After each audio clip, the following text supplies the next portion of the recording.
first brand misconception, I'm going to speed this up a little bit because I know everyone's been waiting, so I appreciate that. The most common one is our logo is our brand. I see that all the time. People think their logo is their brand. And a lot of that comes because there are a lot of designers out there who say, well, we'll do your brand, but what they're really talking about is a logo. And so that's really created a lot of confusion, misinterpretation. The next misconception is our logo is our brand, our brand is our credentials, our expertise, awards, experience, achievements. Those are all great things, and it's great that you have all those things, but that's not your brand. That's just a result of things you do. That's not who you are. The next misconception is our charity and community efforts reflect what we're all about, our brand. I see quite a few websites where right up front they talk about all the good they're doing, and well, who can argue that that's not a good thing? Yes, it's a great thing, but it's not your brand unless, of course, you're a charity or a community organization. The next misconception, our brand is simply the high quality of our services or products. So land on someone's website and they talk about, their quality and how great they are. Again, great. You wouldn't be in business without having high quality, but it's not your brand. That's just something that the way you work. Next one, and I don't know if this is a misconception as much as it's just a belief that people have. They think, well, we know what we're all about, so it should also be obvious to our audience. Well, I mean, I know what I'm all about, but if I meet someone for the first time, they don't have a clue. They have to get something to get to know me.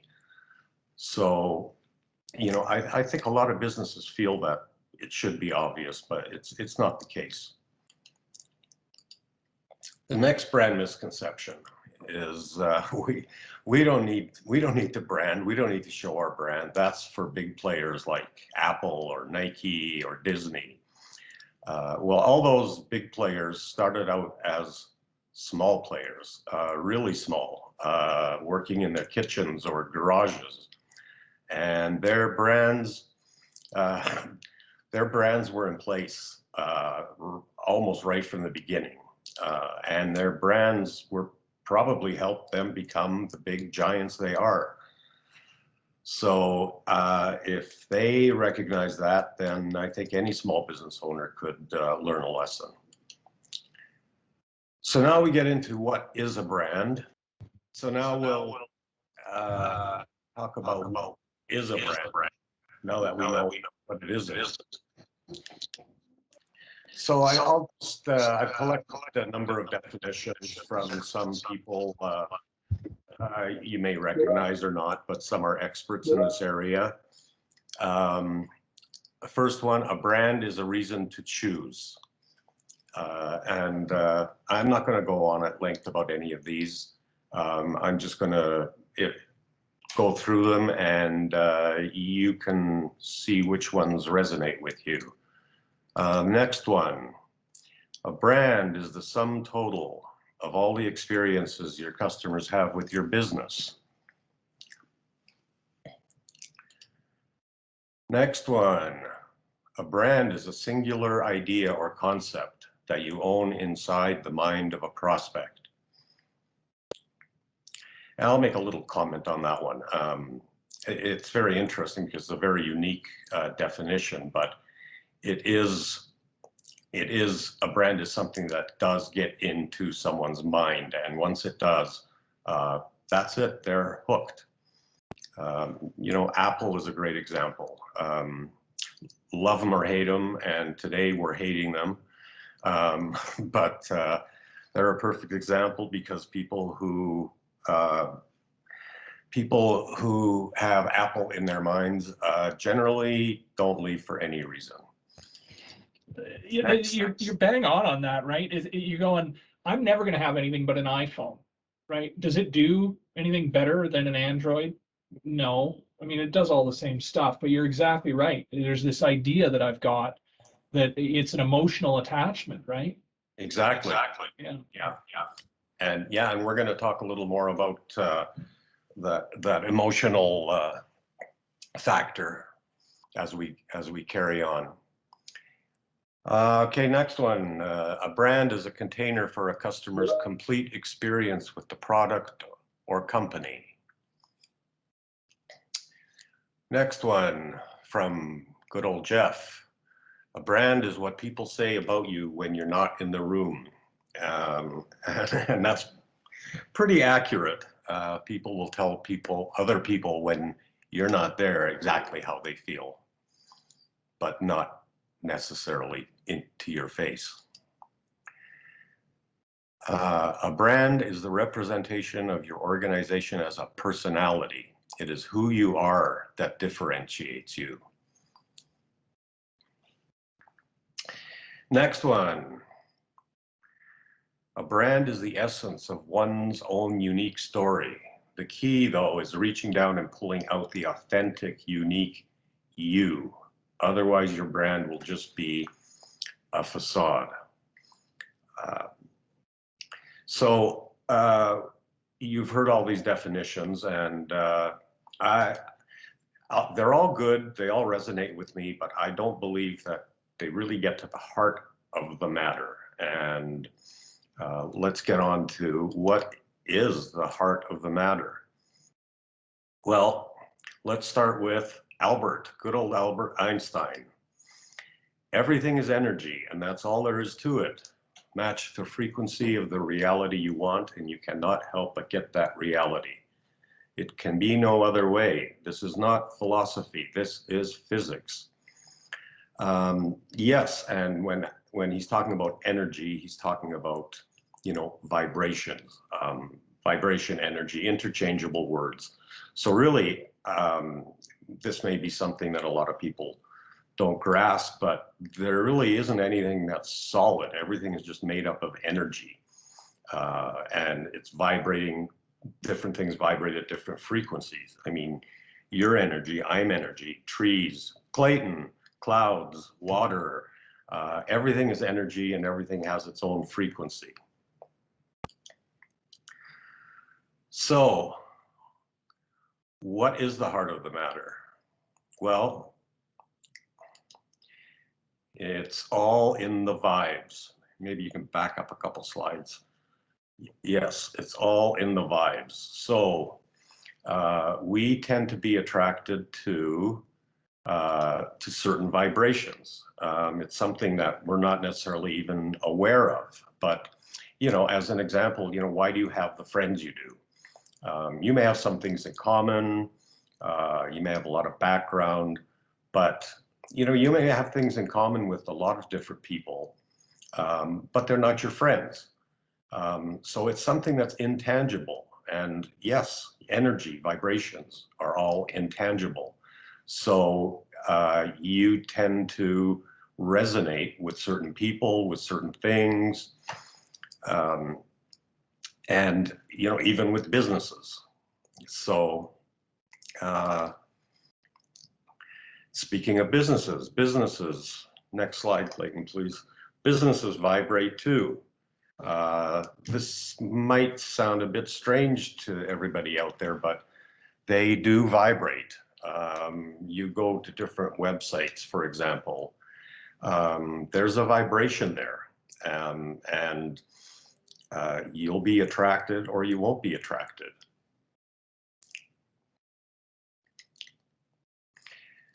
So that leads to my definition of a brand, which is very simple. A brand is the vibe of a business. So it's the energy, the frequency that it gives off, the vibe. And I think that's a very simple explanation, if someone understands what's meant by vibe, as we've just discussed.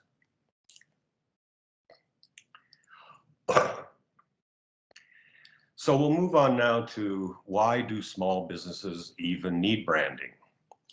Well, if we go back to about 15, 20 years ago, pretty much all shopping for businesses, for services and products was done in person or by phone.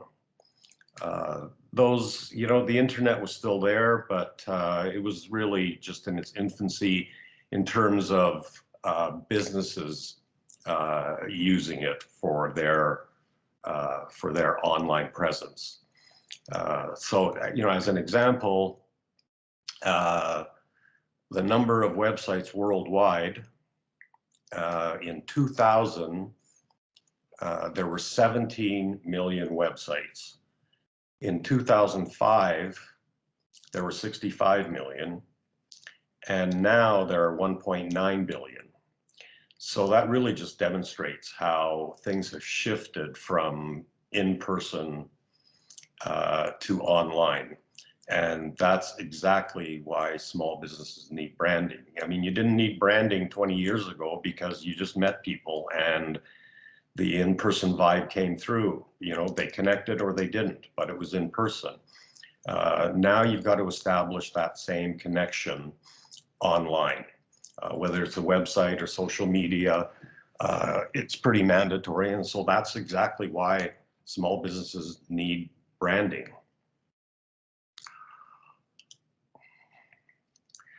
So, for example, 20 years ago, if people were looking for a lawyer, they might pick up the phone, schedule a visit, and talk to someone, and they'd either go, yeah, I like this firm, or I don't. Now, bang, Google Calgary lawyers and start sifting through the results, and you find the one or two or three that you kind of resonate with, and you go from there. Or 4.36 million. 4.36 million. What? That's how many results are in this search. Wow.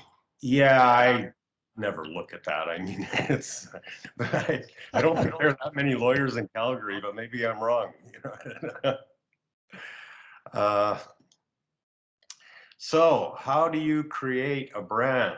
Well, the simple answer is you don't. You uncover your brand.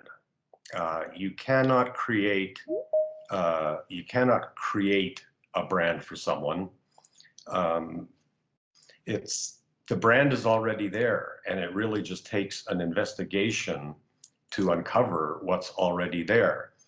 So, I recognize that some business owners, they recognize the need for a brand, so they'll hire someone to create a brand for them.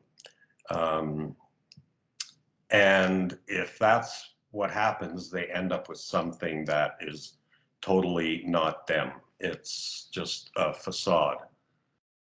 The best example of this or illustration is that quote, you can put lipstick on a pig, but it's still a pig. And I don't mean to offend any business owners out there by calling their businesses pigs. Just an example, but you get the point. So we'll move on now. Marketing versus branding. There are some people who think branding is marketing, but it really isn't. Marketing is, well, here's a simple explanation. Your marketing creates leads, your brand creates conversions. So yes, your marketing efforts will get someone to land on your website, but it's your brand that's going to ultimately be the factor in whether those leads convert. To put it another way, your marketing creates curiosity, but your brand creates desire. So we'll get into the benefits of branding. There we go. So in my view, your brand is the foundation of your business, just like a foundation on a house. If a house has a really poor foundation, there's going to be nothing but problems in the house. You know, cracked walls or tiles or maybe even pipes, things out of level. It's just never going to be what it should be. And it's the same, you know, with your business. If there isn't a solid foundation, then things just don't work that well. There's always little cracks, if you will, that come up here and there. So we'll get into the first benefit of branding is it makes emotional connections. And we've talked about that before. The energy, the vibe, your brand is really like a magnet. It will attract those people who resonate with your vibe. And a lot of you might be thinking now, well, wait a minute. If they don't connect with my vibe, what happens? Well, what happens is they're not your clients. And that's a good thing because you don't want anyone who doesn't resonate with your brand. Those aren't the ones that are going to be loyal clients that are happy with you for years and years. And if you're worried about losing customers, if you don't really have an authentic brand, it's wishy-washy. And so people don't get a real strong sense, either positive or negative.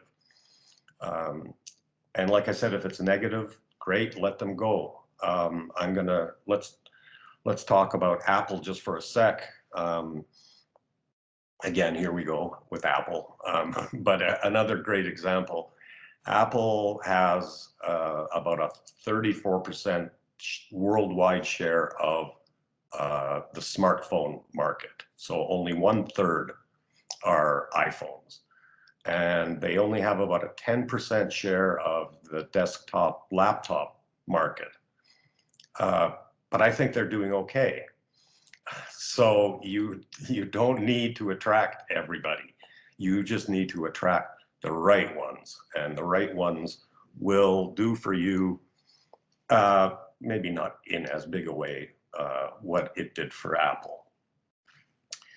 The next benefit of branding, you become something other than a commodity. So here we go. Aiken Henderson is not a commodity. Once people start understanding your brand, start seeing exactly who you are, they start spreading the word. You know how people like to talk about great things they've experienced, so of course they're going to spread the word. And excuse me, as they do, people are going to start searching for you by name. So they're not going to look for Aiken Henderson by searching for, you know, Calgary accountants or Calgary small business accountants. No, they've heard about you. They know about you already. They're just going to search for Aiken Henderson. And, you know, if you're a commodity, well, you really don't want to be a commodity. If you don't stand out from anybody, from any of your competitors, then all you've got to pitch yourself on is price, and you don't want to be there. The next benefit, and very much related to the previous one, but you distinguish yourself from the competition. So you're no longer one of those little gray people in the background when people who don't already know who you are searching for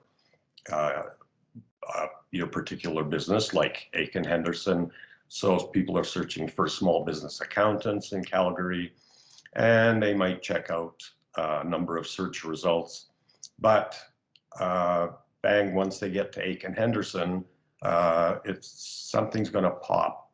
And like I said, it's either going to pop favorably or unfavorably, but there's going to be a pop there.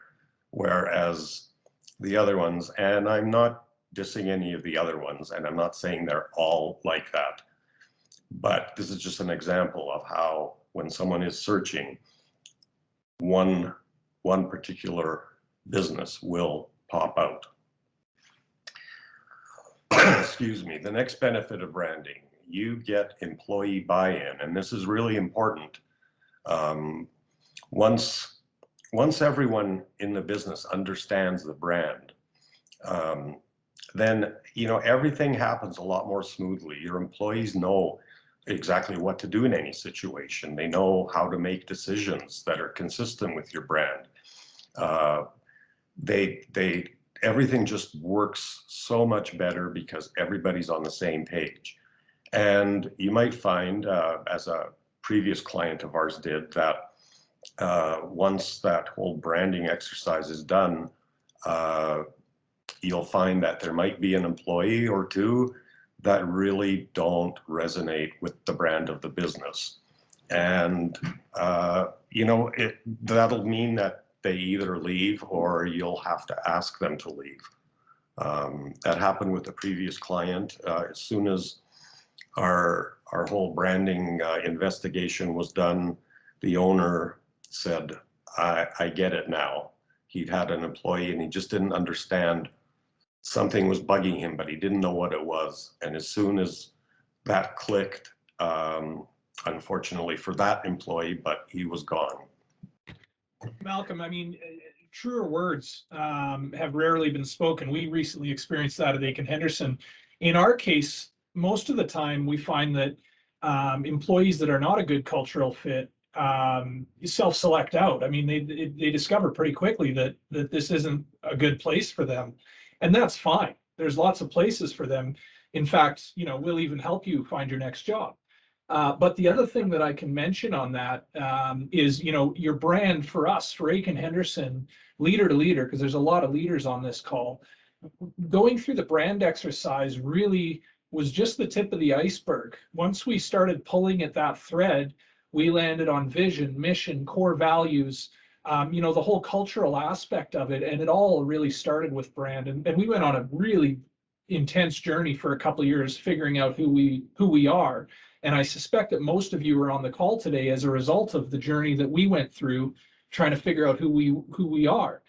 The benefit of that, from a leadership perspective, again, speaking to the leaders on this call, is that Carol and George and I make a lot fewer decisions around here, right? So we are not removed from the business, but we've empowered our people through our brand, culture, mission, vision, core values to make decisions that are good for our business and good for our customers, because we're all pointed at the same goal. So, I'm really glad that you brought that up, Malcolm. It's really, really true. So. Thanks, Anil. I'll just add here that, once all that was done, then, we talked about marketing versus branding. Well, the branding was done, but then you've done, an amazing job of marketing. And yes, it does take marketing. Once the branding's done, you can't just stop and say, there it is, it's done, everybody come, right? You still have to get the word out there. So you've done a fabulous job. The next benefit. Well, thank you. The next benefit, it's related, but you attract better talent.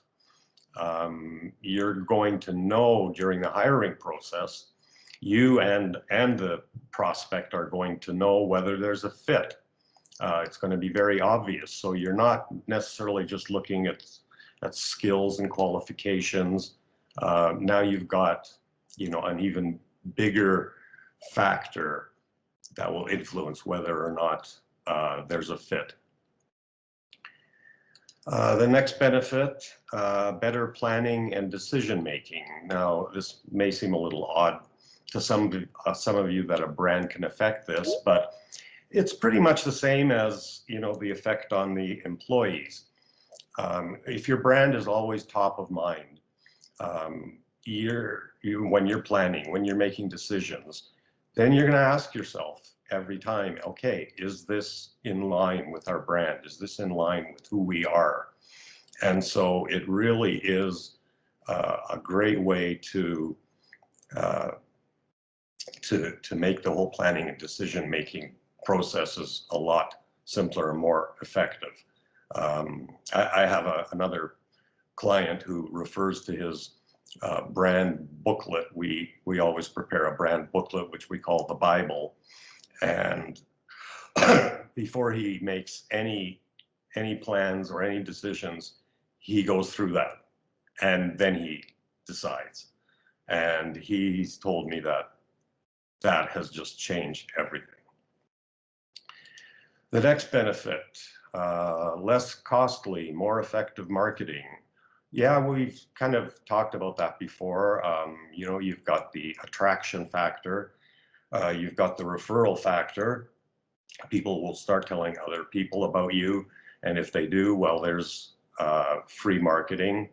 Your website, if it reflects your authentic brand, will also attract more clients.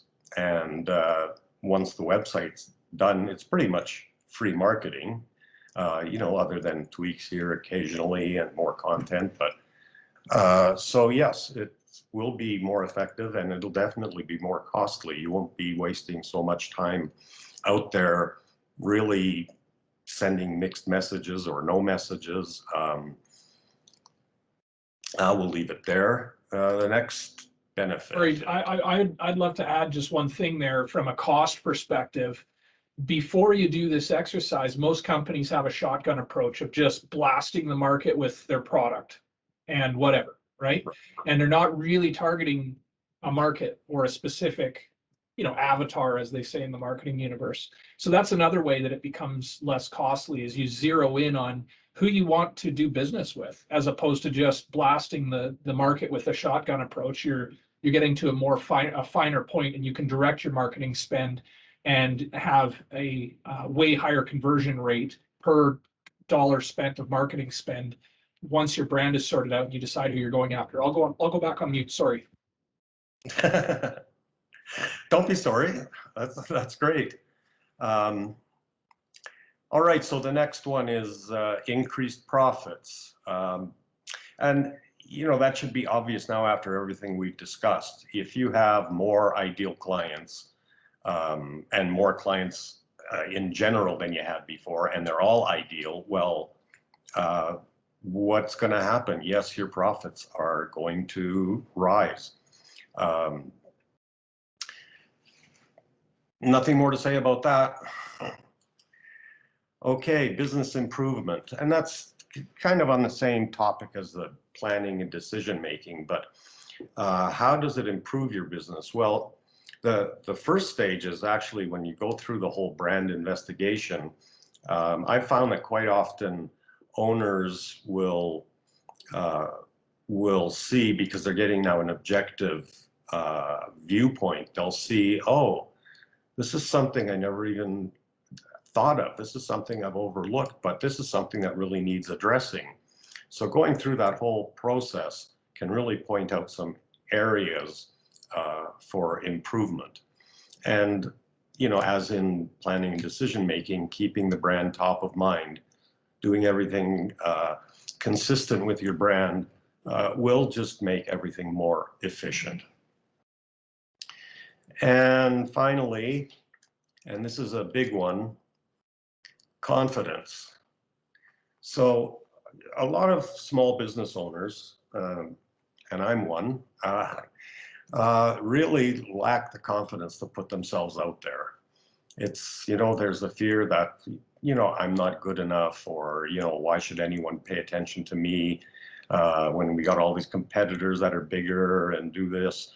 Well, you know, it's very understandable. And I mean, I've been there. You just stay small and you just cross your fingers and hope. But, you know, nobody's better or worse than anyone else. Every single person has something unique to offer. Every business has something unique to offer. And, you know, staying small really deprives the world of your unique gifts, what you can bring to the world that is different in a large way or even a small way than what anyone else does. So there's room for everyone. And, you know, it's like we talked about those large businesses before, those giants. I mean, yes, it took confidence in the beginning for them to get out there. Otherwise, Steve Jobs and Steve Wozniak would still be playing in their garage. Oh man, go and read what Phil Knight went through at in Shoe Dog, the book. I mean, yeah,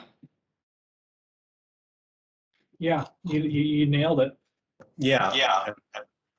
And I know you've always struck me as being a very positive person, but if I can venture to say that, I think once that whole brand process was done, I saw a real change. I saw you just take the bull by the horns and let's go, right? Aiken Henderson is no longer that small business. Yeah. Well, it stops being about, the me show, and starts being more about the team and the product and the business, right? And that was one of the big objectives when Carol and I and George got into this, was to go, okay, how do we not be the person anymore? Like, it's nice to be the person, but we really want to build a team here, and how do we do that effectively? So yeah, you're exactly right, and that gives you confidence in itself, because you know the direction that you're trying to point at, right? So just thinking about everybody's time here, we got 5 minutes left. How many more slides do we have to go, Malcolm? Oh, we're just about done. Just a couple minutes. Okay. We're done on the benefits. Just 3 more points and we're done. Are you good to stay on for a couple minutes afterwards if anybody has questions? Oh, absolutely. Okay, and sorry for running late, everybody. All right. So 3 reasons small business owners don't invest in branding or are reluctant to.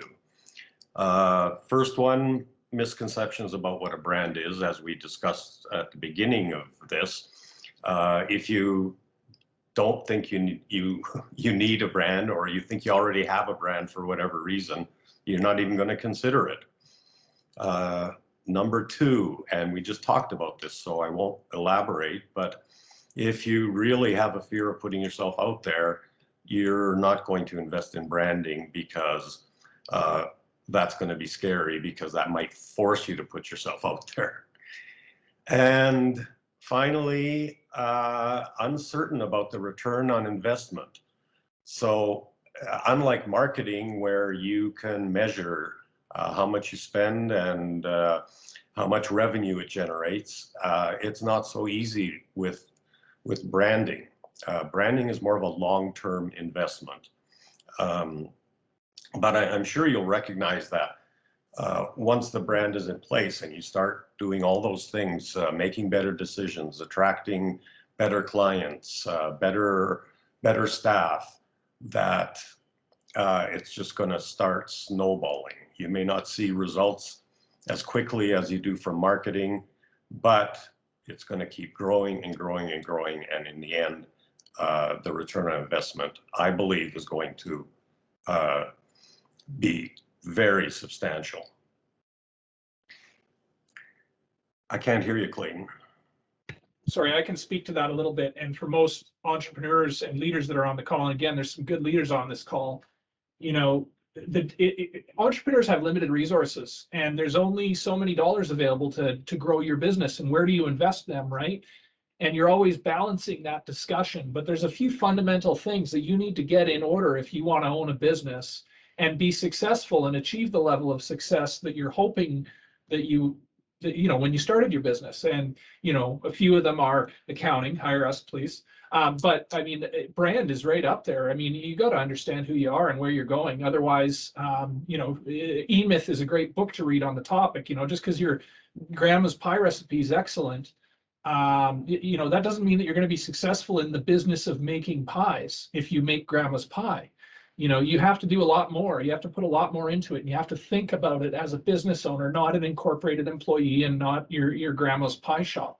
So, and I'm sure grandma makes very good pies, but really, really valid point. Money's always a huge concern. So. All right, so that's it. With a couple of exceptions, we'll just go through. How did you find this? Just wow. The way back. So these are just a couple examples of before and after, and I'm not going to comment on them. I'll let you reach your own conclusions. So first one is Peterson before the brand. The second one is after. Like I said, I'm not going to comment. You decide. And the second one is a local painting company that we worked with.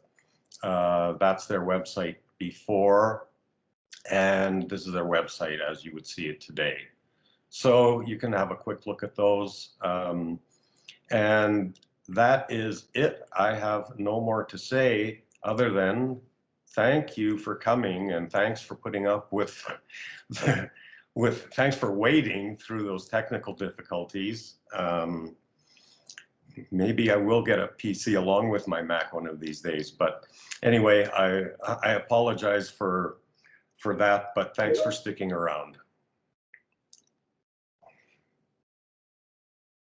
Let's open it up to anybody who has questions. Please, everybody, remember you're on mute. So if you want to ask a question, unmute yourself. And if you don't want to make yourself vulnerable, feel free to pop it in the chat. There's a chat function at the top. It's a little the typical chat icon. So does anybody have any questions for Malcolm? I guess while I'm waiting on people to gather their thoughts and get prepared to ask some questions, I might mention that keep an eye out in a couple days here, May 31st, we're going to send a newsletter out that contains information about the 2021 federal budget, as well as an Alberta hiring grant that's just become available. So keep an eye out for that. There's some pretty interesting things in the budget. Interestingly, almost nothing to do with tax. That's a separate webinar though. And then our next event will be on June 10th, and I'm thinking it's going to be on stress-free online bookkeeping and tax and how to set up a system. So Roxanne, go for it. Thanks, Clinton. Just wanted to touch base. I did have a chance also to speak with another of your clients earlier this week, Kurt Schurer, and put together a really nice book that defines his, I'm going to say, apparatus Monday, and was curious kind of what kind of price point we might be looking at in order to create that deep dive to really define who we are and what we're trying to achieve. Okay, good question, and that's a question that comes up first quite often. It depends on some factors, but I'll just give you a general idea. Usually the whole process, which involves a number of things. It's not just that booklet that you mentioned. It's the logo, it's any other sort of marketing material, visual images. So it can really depend, but broadly speaking, also the size of the business makes a difference on how many people will be involved in this whole process. So, you can be looking at anywhere between $10,000 and $15,000 for the whole thing. But if you want to see exactly what is involved, you're welcome to go to our website, gumshoebranding.ca. Under Work With Us, there's a pretty comprehensive explanation of everything that happens and what you get out of the process.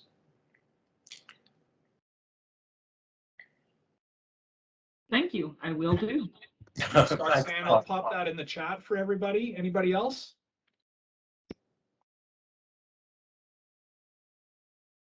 We got a question here from Rita. For strictly online specialty products that we're selling, how can brand help if we're prioritizing marketing dollars? Thank you. Well, I guess I've mostly been speaking to service businesses. We haven't really talked about products, but and I really hate to do this again. Well, let's not even use Apple. Let's use Nike. I mean, they sell products. Anyone it doesn't matter whether it's services or products. The brand is still really crucial. So I'll give you a little short story about a brand selling products. I don't, if you know of Tom's Shoes, they started in 2006. They made a big splash because they were all about giving.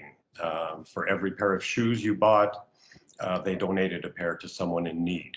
So, you know, very worthy cause, and their business really skyrocketed. But what happened is, at first they were the only place you could buy those particular shoes. I forget what country they were from, but you couldn't find those anywhere, and people really loved those shoes. So yes, I'll buy one and you give a pair to someone else. Well, fast forward to about 2019, and excuse me, there were all kinds of competitors now knocking off the same kind of shoes at a far lower price, and people started buying those. And as a result, by 2019, Tom's got taken over by its creditors. So, you know, I mentioned in the presentation that, you know, it's not your giving that's your brand, it's who you are. And I think that was a big mistake with them. So they didn't have the brand.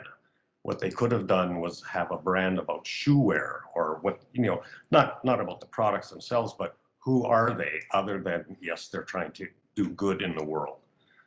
It didn't work out for them, and they were really successful. So even if you're selling products, you need to have that brand behind the products. So Apple, they have the brand behind the products, or the products wouldn't sell for what they sell for. You wouldn't be paying so much more for a Mac than for a PC. That's because of the brand. So I hope that answers your question. What was my ROI from working with Gumshoe? My ROI is not measurable in dollars. My ROI from working with Gumshoe was the savior of my sanity, going from a siloed old school accounting firm that has partners that were in charge of clients, and that was it. And we were operating in a very old school way. I couldn't go on holidays. I couldn't, you know, I wanted to have kids, or sorry, I just had my first kid, and I wanted to spend more time with him. Or maybe it was my daughter, my second baby. And so we were just hitting this frustrated wall of, we can't keep growing. This is not scalable, right? And so the redesign that we did with Malcolm really allowed us to create a scalable model, and that it was a total redesign on our business. And so I don't know, how do you put that into ROI? Rita asks, do you also do SEO if you set up websites? Oh man, Malcolm, you're going to love that question. Well, the answer is yes and no. We do SEO, we do website design, we do on-page or on-site SEO. So there are really two kinds of SEO. There's the on-page, which is based mostly on keyword optimization for different services or products. Then there's off-page, and off-page is more about getting the word out there. So that could be getting you on a lot of the bigger directories, and then of course link building, trying to get really good links to your website. So we do the on-site stuff, and typically that combined with listings on directories, which they call citations. None of my past clients has actually had the need to do the off-site stuff. The website has grown organically, and typically they end up ranking on page one for 1, 2, 3, 5 services. It just depends on the size of the business. So yeah, and if needed, then definitely I can refer someone to someone who does the off-site stuff. But like I said, it really hasn't come up yet. So I can speak a little bit to this too. Our website, we rank in all the search terms that Malcolm wanted us to rank in, okay? And I can tell you that for example, for US personal tax and US corporate tax services, the website, I don't have to spend another dollar on that because the website rains leads on us with spending no other marketing dollars. For small business corporate tax, that is a very noisy space online. And so we have to do some offsite stuff as well, which is where a bit more marketing spends goes to, because there's so many firms playing in that space. It's pretty hard. You know, even if you rank for SEO, it's, you know, you're ranking amongst a whole bunch of other firms that do really good in ranking. And so it depends on your service and how much of a niche you are. And how much, you know, we put our foot on the gas. We're in growth mode and we're hiring and we're growing. And so we wanted to go faster. And so that's where the offsite stuff helped. But for our niche service, Malcolm's design of our website is raining work on us as fast as we can take it in. So, and that took a while though, but it's working.